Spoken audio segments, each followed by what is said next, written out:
Si on est d'accord pour dire que dans les années 80, dans le monde entier, y compris en France, on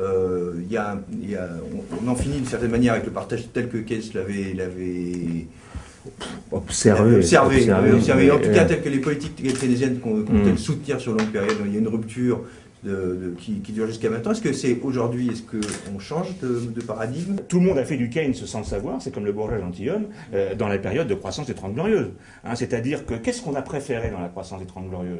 Et moi je le vois dans mes études en longue durée sur les revenus, c'est qu'on s'est dit mais l'inflation c'est pas un problème. Mieux vaut l'inflation que le chômage.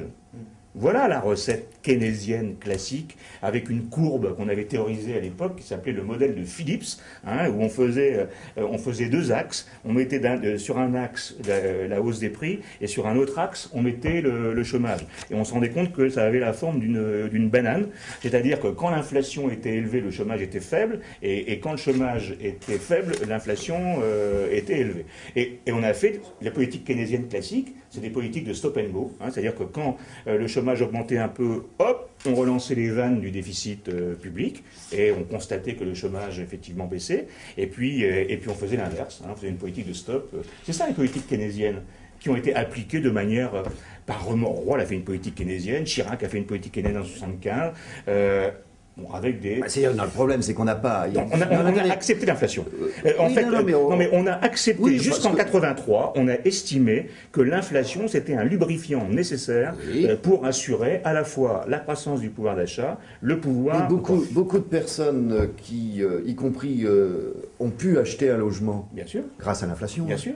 Mais moi, je pense 20 ans après, mais je pense que notre crise aujourd'hui... remboursiez presque rien. Notre crise aujourd'hui, à mon point de vue, elle vient de la diabolisation de l'inflation.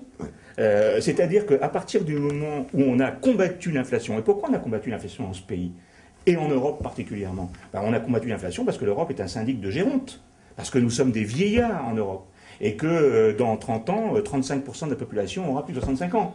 Donc, pour ceux qui ne vivent que des revenus de la redistribution ou de pension, l'inflation, c'est l'horreur absolue. Hein. Donc, aujourd'hui, la BCE et l'Europe ont fait une monnaie pour protéger les créanciers et les vieillards contre les jeunes et contre les entreprises naissantes. Voilà la réalité. Et donc, il est évident que ces rendements élevés, que ces dérives financières viennent du fait qu'on a dit tout sauf l'inflation. Et on est en train de le payer. Et aujourd'hui... Est-ce qu'on en sort ? Est-ce qu'on est en train d'en sortir? Donc le problème, c'est qu'on est dans une monnaie maintenant... attendez, il y a certains qui disent pourquoi il faudrait sortir de... Bon, déjà, il y a des pays comme la Grèce ou l'Italie qui ne sont pas très bien. Hein. Donc, au niveau de l'euro... Alors, je reviens tout à l'heure à mon chiffre. La France, les recettes de l'État, de l'État central, je ne parle pas des collectivités territoriales et je ne parle pas des organismes de sécurité sociale. Je parle uniquement des recettes de l'État. On est de l'ordre de 270 milliards d'euros. Ce sont les recettes de l'État français. Eh bien, cette année, en 2009, on va devoir emprunter 160 milliards d'euros pour payer les intérêts de la dette et payer le capital arrivant à échéance. Vous imaginez? C'est-à-dire que la moitié, en gros, des recettes de l'État est absorbée par le service de la dette. Comment voulez-vous? C'est pour ça qu'on fait des plans de relance à 13 milliards. On a les plans de relance qu'on mérite, hein, et qu'on peut. C'est-à-dire que comment voulez-vous qu'on se lance dans des plans de relance gigantesques alors qu'on n'a plus un rond?